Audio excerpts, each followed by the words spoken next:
자, 로마서 1장 1절입니다. 시작. 예수 그리스도의 종 바울은 사도로 부르심을 받아 하나님의 복음을 위하여 택정함을 입었으니. 다시 한번 시작. 예수 그리스도의 종 바울은 사도로 부르심을 받아 하나님의 복음을 위하여 택정함을 입었으니. 아멘. 아멘.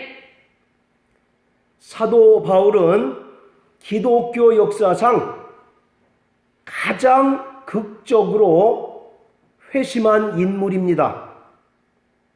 그가 다메섹 도상에서 회심을 체험한 후 무려 5차례에 걸쳐서 선교 여행을 통해서 유럽에 복음을 전하고 교회를 세우는 일에 일생을 다 바쳤습니다. 뿐만 아니라 로마서를 비롯해서 바울의 서신서를 통해서 기독교의 교리를 확립하는데 크게 이바지했던 인물이 바울입니다. 그래서 혹자들은 바울이 없었다면 기독교도 없었을 것이다 라고 말할 정도로 바울의 영향력이 굉장히 크다는 것을 알 수가 있습니다. 바울의 다메섹 사건, 곧 예수 그리스도와의 만남은 그에게 있어서 인생의 커다란 전환점이 되었었고, 그리스도 안에서 자신의 존재 목적을 발견하는 신적인 사건이었습니다. 여기서 신적인 사건이라고 하는 것에 우리가 주목해 볼 필요가 있습니다. 바울이 회심하고 다메섹 사건을 통해서 소명을 받은 것은 무엇보다 부활하신 예수 그리스도와의 인격적인 만남을 통해서 이루어지게 되었습니다. 이처럼 예수 그리스도는 천사들이 아니라 사람들을 부르셔서 하나님 나라의 복음을 전파하게 하십니다. 하나님 나라의 일꾼으로 부르심을 받은 자들은 누구든지 반드시 예수 그리스도와의 만남을 통해서 예수가 누구이신가를 분명히 알아야 하고, 그리스도 안에서 자신의 정체성과 자신의 참 모습을 발견해야 합니다. 다메섹 사건 이전에 바울은 유대인의 전통과 율법을 철저히 지켰던 자였었고, 교회를 박해하는 일에 누구보다 앞장섰던 사람입니다. 그래서 사도행전 7장에 보면 스데반을 돌로 쳐서 죽이는 사건이 나오는데 그 사건을 주도했던 인물이 바울이었습니다.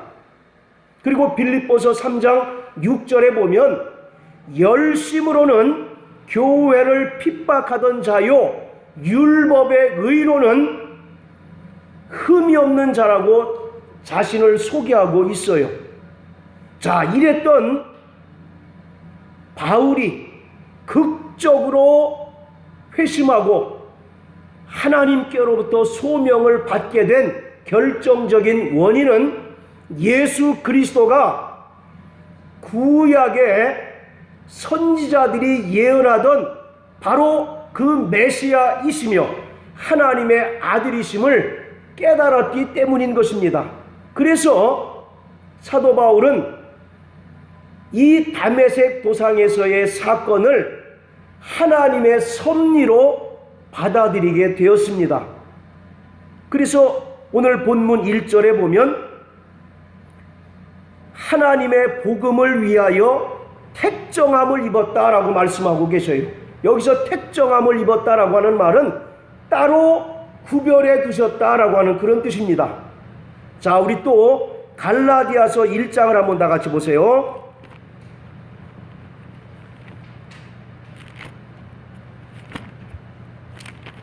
갈라디아서 1장 15절 같이 한번 읽습니다.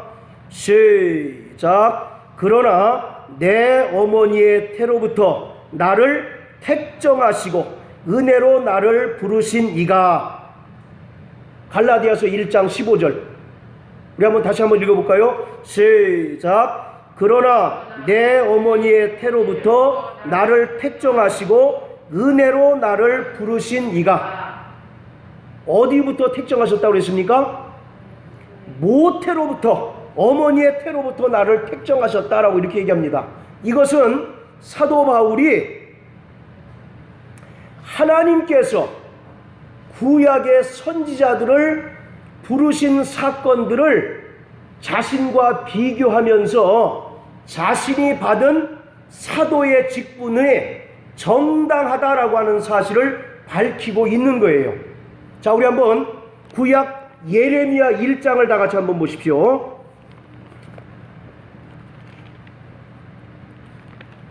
예레미야 1장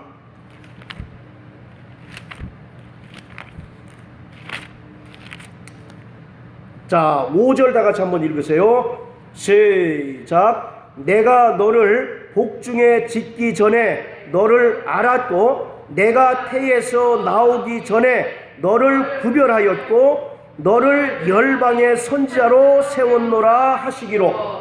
하나님께서 예레미야 선지자를 부르실 때에 복중에 짓기 전에 너를 알았고 태에서 나오기 전에 너를 구별하였다, 택정하였다라고 말씀하고 있습니다. 자, 그런가 하면 누가복음 1장 15절에 보면 침례 요한이 나오는데 뭐라고 기록하고 있느냐면 이는 저가 주 앞에 큰 자가 되고 포도주와 독주를 마시지 않고 모태로부터 뭐를 받아요? 성령의 충만함을 받는 자가 되었다라고 이렇게 설명하고 있습니다. 자, 이와 같이 하나님께서 구약의 예레미야 선지자나 침례 요한을 부르실 때에 모태로부터 택정하셨다라고 하신 것처럼 오늘 사도 바울도 하나님의 섭리에 의해서 그가 택함받은 자다라고 하는 사실을 강조하고 있습니다. 사실 사도 바울은 그의 사역 기간 동안에 끊임없이 사도의 권위에 대해서 거센 도전을 받아서 어려움을 겪었던 사람이었어요. 여러분들, 성경에서 보통 사도 그러면 누구를 지칭하는 말입니까? 12명의 제자들을 지칭하는 말이죠. 마태복음 10장 2절에 보면 12사도의 이름은 이러하니라고 이렇게 얘기합니다. 그래서 보통 사도 그러면 12명의 예수님의 제자들, 그래서 예수님과 공생애를 함께 동고동락하고 예수의 죽음과 부활의 목격자 된 12명을 보통 사도라고 이렇게 얘기합니다. 그래서 여러분들 잘 아시는 대로 사도행전 1장에 보면 가룟 유다가 자살해 죽습니다. 그래서 이제 한 명을 다시 제비를 뽑는데 그 조건이 뭐냐면 부활의 목격자 된 자를 사도로 이제 뽑는다라고 말씀하고 계세요. 자, 그런 면에서 사도 바울은 사도로서 적합하지 않은 인물이죠.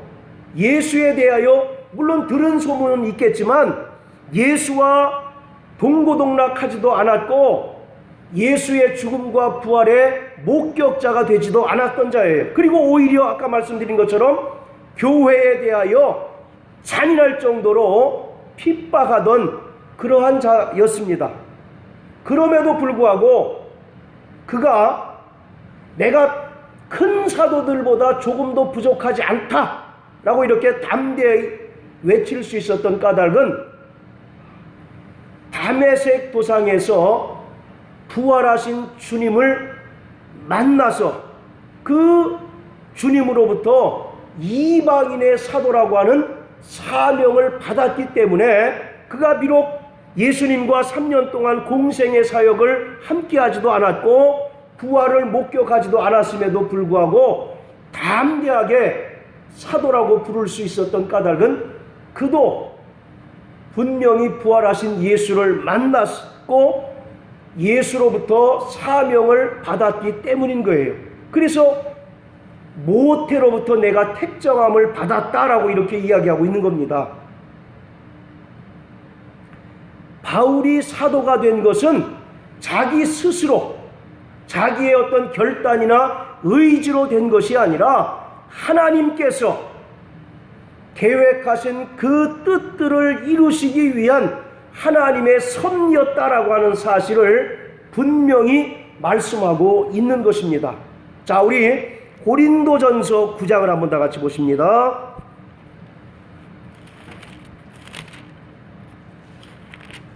고린도전서 9장 1절 2절. 자, 우리 김영미 집사님 한번 읽어 주십시오.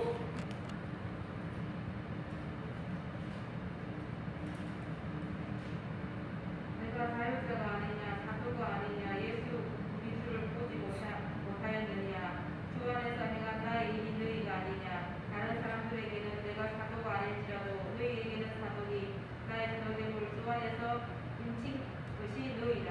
자, 또 고린도후서 12장 12절. 다른 분들은 다 들으시기만 하시고요. 고린도후서 12장 12절. 사도의 표된 것은 내가 너희 가운데서 모든 창조가 표적과 기사와 능력을 더한 것이라. 예, 자, 내가 큰 사도들보다 조금 더 부족하지 않다. 왜냐하면 나에게도 뭐가 있기 때문이다? 사도의 표가 있기 때문이다 라고 이렇게 이야기하고 있어요. 사도라고 하는 말은 헬라어로 아포스톨로스라고 해서 보내심을 받았다라고 이렇게 얘기합니다. 그 주인의 명을 받아서 그 명령을 수행할 자로 보내심을 받은 자라고 얘기하고 있는 거예요. 오늘 이와 같이 바울이 다메섹 도상에서 주님을 인격적으로 만나고 주님으로부터 이방인의 사도로서의 그 사명을 받은 것은 하나님의 섭리였다라고 하는 사실을 강조하고 있는 것입니다. 자, 또한 사도행전 9장에 보면 사도 바울이 다메섹 도상에서 주님을 만나게 되는데 그때 상황을 보면 하늘의 큰 빛으로 인하여 보지 못하였다라고 말하고 있어요. 무려 3일간 보지 못하다가 아나니아라고 하는 여선자가 안수함으로써 비로소 보게 되는 사건을 기록하고 있습니다.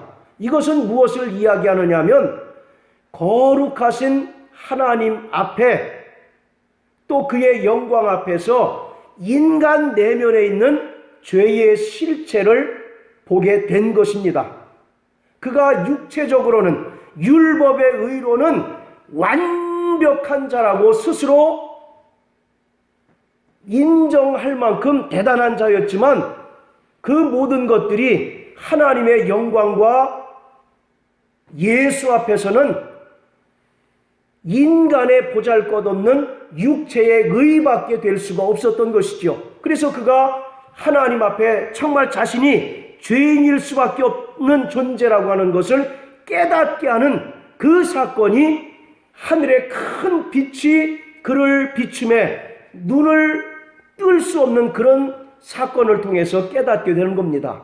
인간은 누구나 하나님과 그 영광 앞에 자신의 죄가 드러날 수밖에 없고 그럼으로써 자신이 하나님 앞에 죄인임을 고백할 수밖에 없는 존재들인 거죠. 여러분들 구약의 사사기서를 보면 사사기 6장에 보면 기드온이라고 하는 인물이 나오는데 기드온이 여호와의 사자를 봅니다. 그리고 그가 마음에 크게 두려움을 갖습니다. 왜냐하면 구약 성경에는 구약에는 하나님을 보게 되면 모두 죽는다라고 하는 그런 이제 생각을 가지고 있습니다. 그래서 이 사사 기드온도 여호와의 사자를 보므로 자신도 이제 죽게 될 것을 알았기 때문에 크게 마음의 두려움을 품고 있어요. 그때 여호와 하나님께서 그에게 말하기를 너 두려워하지 말아라. 너는 죽지 않는다라고 이와 같이 선포하십니다. 그래서 그 사사 기드온이 그곳에 단을 쌓게 되는데 그 단의 이름이 여호와 샬롬이에요. 여호와 샬롬. 자, 또 우리 이사야서 6장을 한번 다 같이 보세요.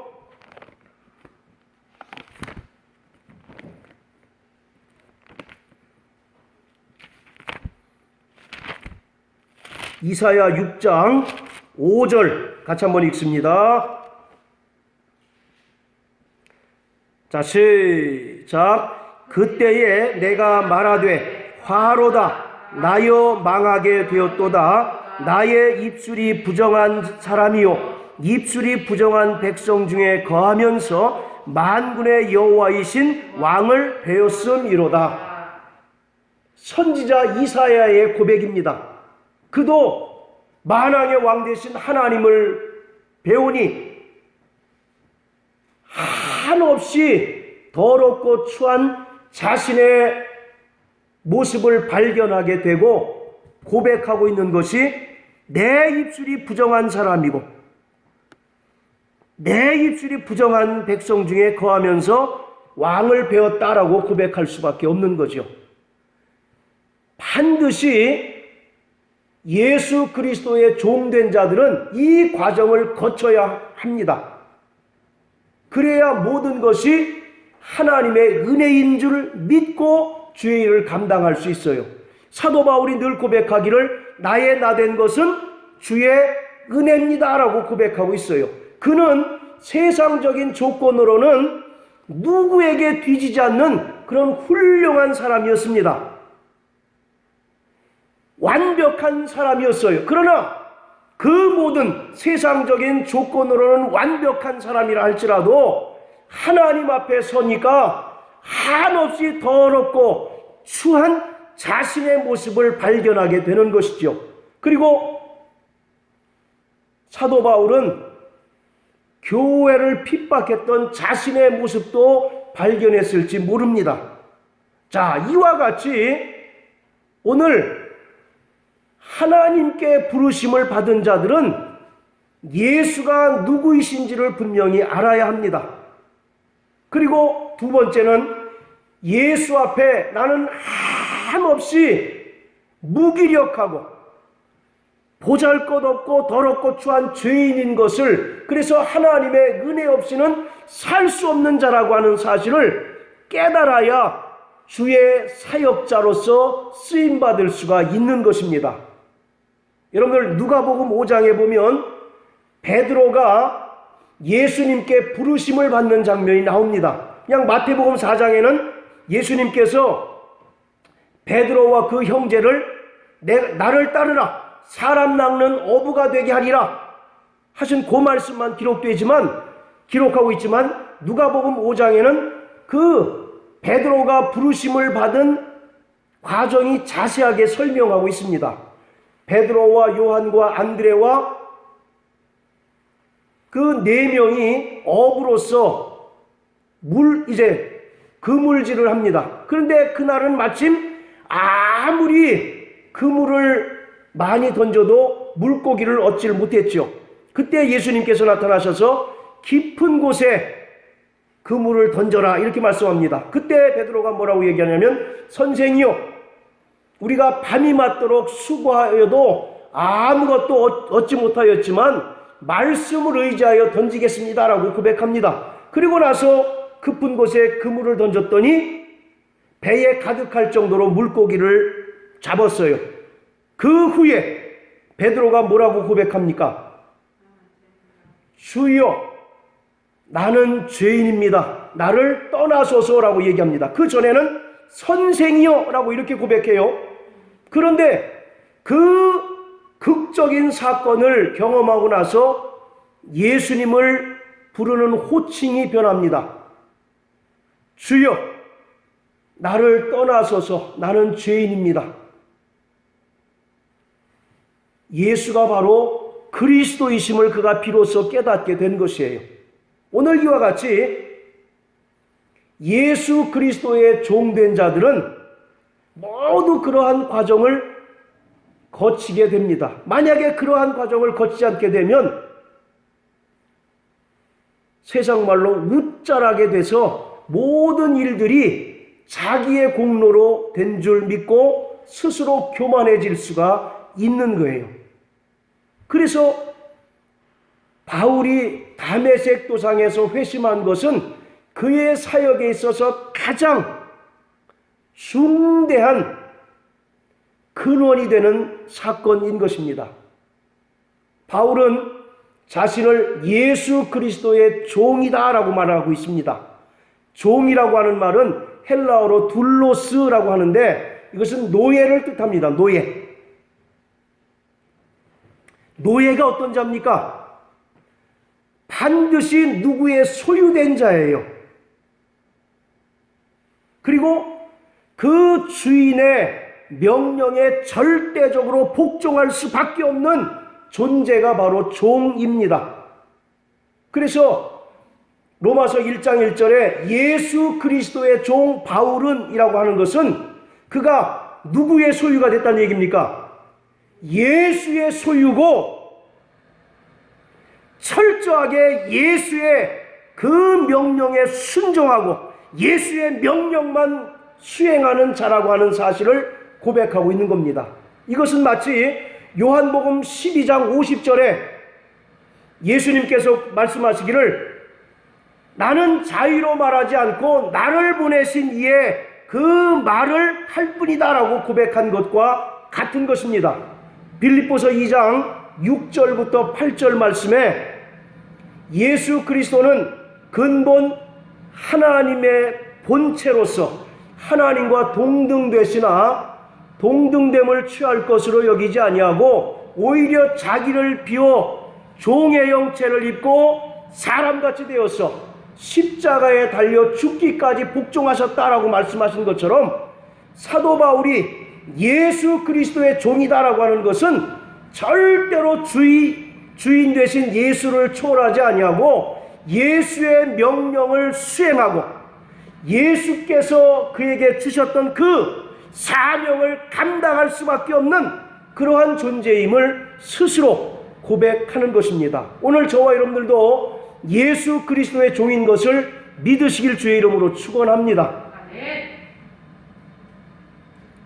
이것은 단순히 예수가 이 땅에 인간으로 오신 것만 이야기하는 것이 아니라 그가 인간으로 오시는데 하나님의 종으로 이 땅에 오셨다는 거예요.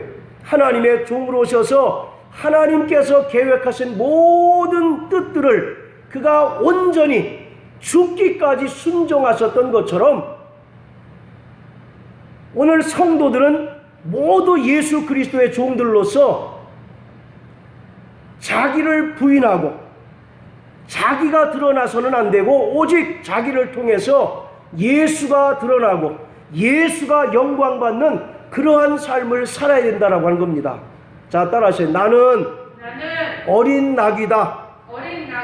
예수님께서 예루살렘 성에 입성하실 때 어린 나귀를 타고 입성하죠. 그때 좌우에 있는 사람들이 막 호산나 다윗의 자손 예수여라고 이제 흔들면서 예수를 환영합니다. 근데 이 어린 나귀는요, 아무도 태워보지 않은 그런 나귀였다라고 성경은 기록하고 있어요. 그렇다면 한번 그 장면을 한번 상상해 보세요. 주변에서 막 많은 사람들이 예수 이름을 부르고 호산나 찬양하고 합니다. 그때 나귀는 깜짝 놀라서 예를 들어서 앞발을 들게 되면 예수님 어떻게 되겠습니까? 떨어질 수밖에 없죠. 그러나 바로 그는 묵묵히 그 예수를 태우고 예루살렘 성으로 입성했던 것처럼 오늘 바로 예수 그리스도의 종이라고 하는 것은 나 자신이 철저히 부인되어지는 것입니다. 할렐루야. 아멘. 바로 내 과거에 어떠한 삶을 살았던, 그리고 내가 예수 믿기 전에 어떠한 화려한 이력을 가지고 있든 간에 그것은 예수를 만난 이후로 모든 것이 다 사라지고 오직 나는 하나님의 그 은혜로 살 수밖에 없고 또 예수의 그 명령만을 수행할 수밖에 없는 그러한 자라고 하는 사실, 그것이 바로 예수 그리스도의 종인 것입니다. 그러한 삶을 사는 것이 우리 성도들의 주어진 사명인 것을 성경은 우리에게 분명히 말씀합니다. 사도 바울에게 주어진 이방인 사도로서의 사명은 하나님의 은혜의 복음을 전하다가 순교를 하는 것입니다. 사도행전 20장 24절에 나의 달려갈 길과 나의 받은 바 사명 곧 하나님의 은혜의 복음을 전하는 것에는 내 목숨을 조금도 귀한 것으로 여기지 않는다라고 고백합니다. 또 디모데후서 4장에 보면 사도 바울이 죽으면서 하는 말이 내가 관제의 부음을 받게 되었다라고 말합니다. 즉 죽게 되었는데 죽어가는 과정에서 과거의 일들을 회상할 때 내가 정말 예수 그리스도의 종으로서 정말 합당한 삶을 살았다라고 스스로 고백하는 것을 볼 수가 있어요. 사도 바울의 평생의 수건 사업이 뭔 줄 아십니까? 땅끝까지 이르러 복음을 전하고 예수의 증인으로 살아가는 것입니다. 사도행전 1장 8절에 자, 우리 한번 다 이건 외우시죠? 자, 시작. 성령이 너희에게 임하시면 너희가 권능을 받고 예루살렘과 유다와 사마리아와 땅끝까지 이르러 내 증인이 되리라. 여기서 이 증인이라고 하는 말은 마르투스입니다. 즉 순교자 그런 뜻이에요. 복음을 전하다가 순교를 당하는 것이 성도에게 있어서 가장 최고의 영광인 것을 말해주고 있습니다. 자, 그런데 중요한 것은 여기서 땅끝은 구체적으로 어디냐? 서바나입니다. 서바나. 지금의 스페인을 말하고 있어요. 자, 우리 한번 로마서 15장 한번 보십니다.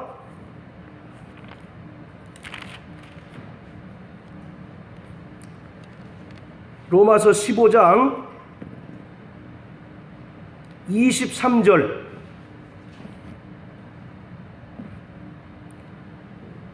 자, 같이 읽습니다. 시작. 이제는 이 지방에 일할 곳이 없고 또 여러 해 전부터 언제든지 서바나로 갈 때에 너희에게 가려는 원이 있었으니.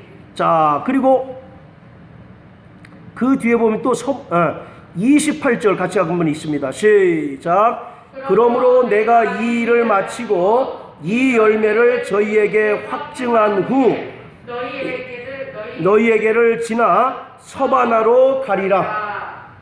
그러니까 사도 바울에 있어서 최종적인 목적지는 어디입니까? 서바나에 서바나. 이것이 바로 당시에 사도 바울이 평생 소원처럼 여겼던 땅끝까지 이르러 예수의 증인이 되리라 하신 그 고백처럼 그가 서바나로 결국 가게 될 것을 소원하고 있습니다. 그리고 로마서를 기록한 목적 중에 하나도 뭐냐면 로마 교회를 철저하게 잘 훈련시킨 다음에 로마 교회를 선교 캠프로 삼아서 서바나 선교를 완수할 목적으로 기록한 것이 로마서이기도 합니다. 여러분들 땅끝, 우리가 얘기한 땅끝 그러면 지금 어디를 얘기를 하겠어요? 우리 보통 땅끝 그러면 저 이스라엘이나 뭐 그런 곳을 땅끝이라고 얘기할 거 아닙니까? 그러나 성경에서 이야기하는 땅끝은 당시에 그 서쪽 끝이었던 스페인을 이야기하고 있는 겁니다. 여러분들 그 요나서 1장에 보면 하나님께서 요나에게 뭐라고 말씀하십니까? 너는 어디로 가라고요? 니느웨로 가라. 그래서 니느웨 너희가 멸망할 것을 전파라고 말씀하고 있습니다. 그런데 요나가 어디로 도망갑니까? 다시스로 도망가죠. 왜 다시스로 도망갈까요? 지금 여기서 다시스는 어디냐면 지금의 스페인 지역을 이야기합니다. 다시스가 지금의 스페인 지역이에요. 그러니까 그 당시 사람들이 생각하는 땅끝, 바로 서쪽의 땅끝이었던 스페인을 얘기를 하는 거예요. 로마가 당시의 세계 중심이었고 그 로마를 중심으로 서쪽 끝이 바로 이베리아 반도, 지금의 스페인, 포르투갈이 있는 지역입니다. 그래서 사도 바울은 내가 평생에 반드시 이뤄야 할 숙제 중에 하나가 뭐냐면 저 땅끝 서바나로 가서 복음을 전하겠다라고 하는 거예요. 그리고 그 목적으로 로마 교회를 잘 훈련시켜서 이 로마 교회를 선교 캠프 삼아서 서바나 선교를 하려고 마음을 먹고 있었습니다. 그래서 여러분들 실제로 사도행전 28장으로 끝나지 않습니까? 사도행전에 보면 사도 바울이 3차 전도 여행을 하고 로마로 압송이 됩니다. 그리고 로마에서 2년 동안 가택연금된 상태에서 복음을 전하는 것으로 사도행전이 끝나요.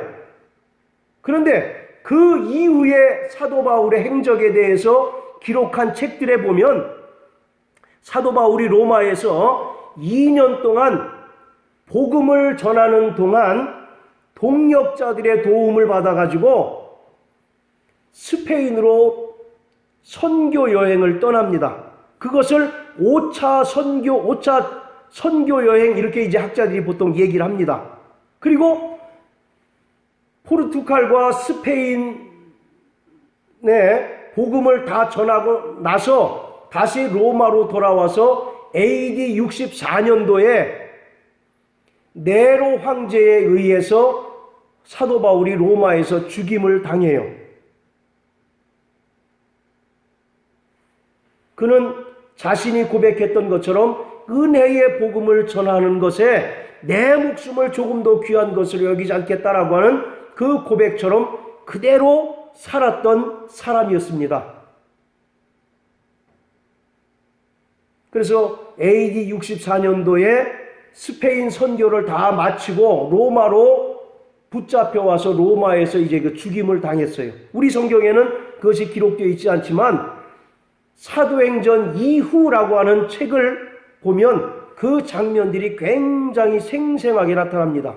포르투갈과 그 스페인 지역을 다니면서 복음을 전하는데 거기서 놀라운 이적들이 나타나서 많은 그 전도의 열매를 맺고 돌아와서 결국은 로마에서 죽는 그 장면이 기록되어져 있어요.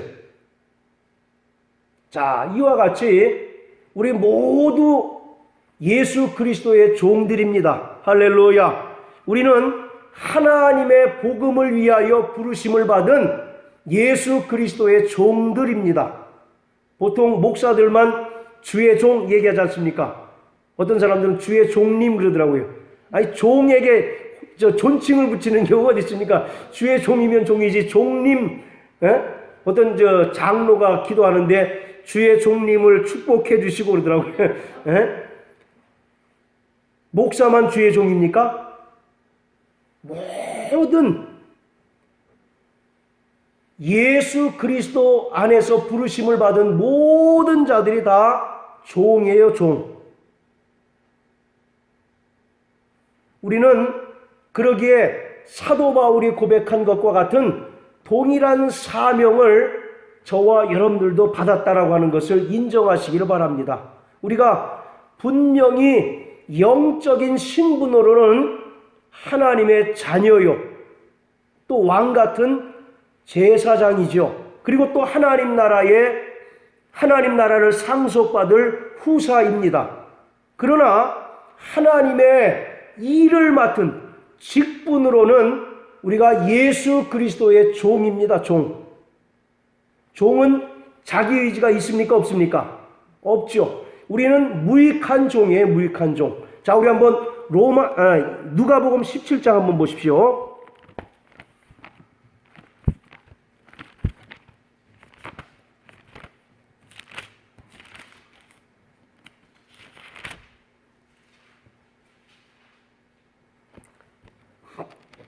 자, 5절부터 10절까지 우리 한번 읽습니다. 시작. 사도들이 주께 여짜오되 우리에게 믿음을 더하소서 하니 주께서 가라사대 너희에게 겨자씨 하나할 만한 믿음이 있었다면 이 뽕나무더러 뿌리가 뽑혀 바다에 섬기우라 하였을 것이요 그것이 너희에게 순종하였으리라. 너희 중에 네게 밭을 갈거나 양을 치거나 하는 종이 있어 밭에서 돌아오면 저더러 곧 와서 먹으라 할 자가 있느냐? 도리어 저더러 너 먹을 것을 예비하고 띠를 띠고 나의 먹고 마시는 동안에 수종 들고 너는 그 후에 먹고 마시라 하지 않겠느냐? 명한 대로 하였다고 종에게 살해하겠느냐? 이와 같이 너희도 명령받은 것을 다 행한 후에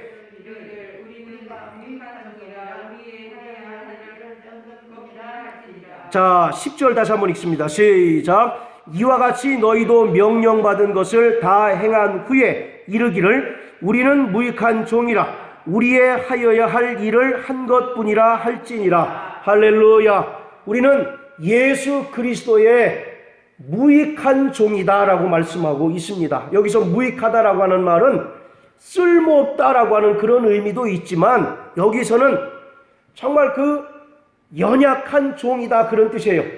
즉 주인의 명령에 순종해야 하는 의무를 지닌 종이라는 겁니다. 그래서 자기의 권리를 주장하거나 자기의 생각을 주장할 권리가 전혀 없고 단지 오직 주인의 명령에 순종함으로써 자기의 직분을 다하는 그러한 종이 무익한 종이에요.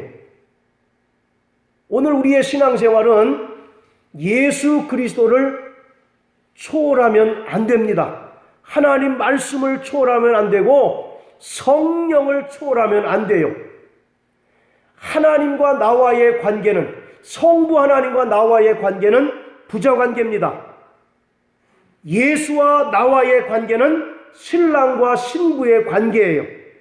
그렇다면 성령과 나와의 관계는 주종관계입니다. 주종관계. 성령은 나의 주인이시고 나는 그의 인도하심을 따라서 순종할 수밖에 없는 순종할 의무밖에 없는 무익한 종이에요. 그래서 우리는 날마다 성령의 음성을 듣고 그 음성을 따라 순종할 수밖에 없는 그러한 종이요 예수 그리스도의 종이라고 하는 사실을 성경은 우리에게 말씀하고 있습니다.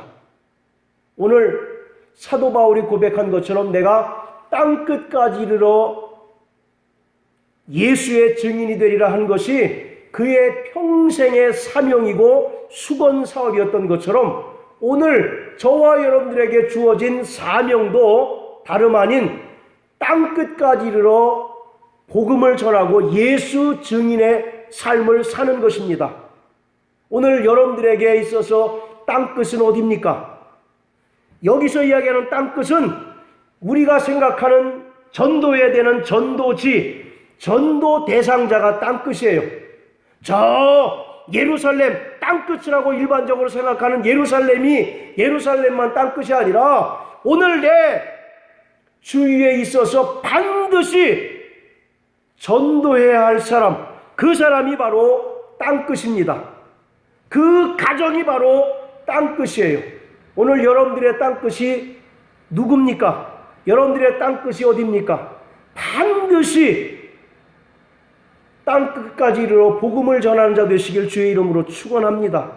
사도 바울은 하나님께 받은 그 은혜가 어찌나 컸든지 자기의 목숨을 조금 더 귀한 것으로 여기지 않고 하나님께 받은 그 사명을 완수하는 것에 자기의 모든 인생을 다 투자했습니다. 그래서 그가 디모데후서 4장에 말하기를, 자 우리 한번 마지막으로 디모데후서 4장 한번 읽겠습니다.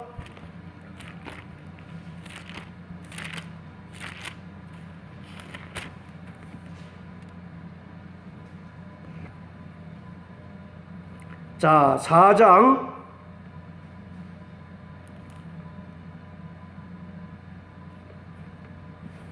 자, 좀 긴데요. 1절부터 우리 8절까지 다 같이 한번 읽어보실까요? 자, 시작. 하나님 앞과 산자와 죽은 자를 심판하실 그리스도 예수 앞에서 그의 나타나실 것과 그의 나라를 두고 엄히 명하노니 너는 말씀을 전파하라. 때를 얻든지 못 얻든지 항상 힘쓰라. 범사의 오래 참음과 가르침으로 경책하며 경계하며 권하라. 때가 이르리니 사람이 바른 교훈을 받지 아니하며 귀가 또 그 귀를 진리에서 돌이켜 허탄한 이야기를 좇으리라. 그러나 너는 모든 일에 근신하여 고난을 받으며 전도인의 일을 하며 내 직무를 다하라. 관제와 같이 벌써 내가 부음이 되고 나의 떠날 기약이 가까웠도다. 내가 선한 싸움을 싸우고 나의 달려갈 길을 마치고 믿음을 지켰으니 이제 후로는 나를 위하여 의의 면류관이 예비되었으므로 주 곧 의로우신 재판장이 그 날에 내게 주실 것이니 내게만 아니라 주의 나타나심을 사모하는 모든 자에게니라. 아멘. 자, 5절에 보면 관제와 같이 벌써 내가 부음이 되고 떠날 기약이 가까웠다. 즉 임종을 앞두고 있는 그런 상황이에요. 그때의 디모데에게 영적인 아들로 정말 사랑했던 그 디모데에게 마지막 말이 뭡니까? 너 이 땅에서 잘 먹고 잘 살고 예수 잘 믿고 홀로시켜라. 그것이 아니라 5절에 전도의 일을 하면 내 직무를 다하라. 내가 그러한 삶을 살았고 너도 마찬가지로 그러한 삶을 살아야 된다라는 거예요. 즉 땅끝까지 이르러 예수의 증인되는 것이 하나님께로부터 받은 사도 바울의 사명이라는 겁니다. 종은 사명을 감당하기 위하여 존재하는 게 종이에요. 사명을 감당하지 못하는 자는 하나님께 때로는 버림받을 수 있는 그런 정말 우려가 있습니다. 우리는 반드시 하나님께로부터 받은 그 사명을 감당하는 자 되시길 주의 이름으로 축원합니다. 때를 얻든지 못 얻든지 정말 우리가 예수 그리스도의 종으로서 예수 그리스도로부터 하나님의 복음을 이제 전파라고 부르심을 받은 예수 그리스도의 종으로서 우리가 게을러서는 안 됩니다. 우리가 부지런히 예수를 증거하고 전할 때 하나님께서 우리를 잘했다라고 칭찬해 주실 때가 있을 것이에요. 그래서 바로 그러한 자들에게 의의 면류관이 예비되었는데 사도 바울 자신에게 뿐만 아니라 주의 나타나심을 사모하는 모든 자에게도 의의 면류관이 예비되었다라고 말씀하고 있습니다. 여러분들 무디라고 하는 사람 아시잖아요. 이 사람은 하루에 전도를 하지 않으면 우리식으로 얘기하면 혀에 가시가 돋친다라고 하는 그런 그런 사명으로 살았던 자입니다. 그 무디 구두수선공인가 뭐 하는 그런 이제 직업을 가지고 있었던 자예요. 세상적으로 정말 별 볼 일 없는 그런 직업을 가졌던 사람이었습니다. 그러나 그가 어찌나 뜨겁게 하나님의 은혜를 체험했든지 그 이후로 그가 다짐한 것은 내가 하루에 전도하지 않으면 하루를 산 것이 아니다라고 이와 같이 다짐하고 결심하고 매일 그가 나가서 전도하게 됩니다. 그 무디를 통해서 미국이 전도가 되고 또 그 무디에게서 영향을 받은 많은 사람들로부터 한국이 전도가 돼서 지금 우리가 이렇게 기독교가 왕성한 나라에서 살게 된 것이에요. 한 사람의 그 보잘것없는 죽음, 인간적으로 볼 때는 저 사람 왜 저렇게 죽었을까? 저런 훌륭한 어떤 학력을 가지고, 여러분들 사도 바울이 얼마나 훌륭한 이제 그 조건을 가졌습니까? 당시에 로마 시민권을 가지고 있었죠. 또 그의 선생은 가말리엘이라고 하는 최고의 학문을 자랑하는 그 사람에게서 배웠던 사람이에요. 그러니까 외적인 요즘 말로 스펙으로는 다른 사람에게 꿀릴 것이 없는 그 사도 바울입니다. 그러나 그가 복음을 전하는 일에 얼마나 많은 고난을 당하고 어려움을 당합니까? 그 빌립보서 4장에 그렇게 자세하게 나오잖아요. 내가 40에 하나 감한 태장을 무려 5번 맞았다라고 이렇게 얘기합니다. 그리고 복음을 전하다가 많은 어려움을 당했다라고 이렇게 얘기해요. 그럼에도 불구하고 그가 정말 하나님의 그 사명을 감당하였기 때문에 그 안에는 기쁨이 있었고 그 안에 감사가 있었던 것을 우리가 성경을 통해서 볼 수가 있습니다.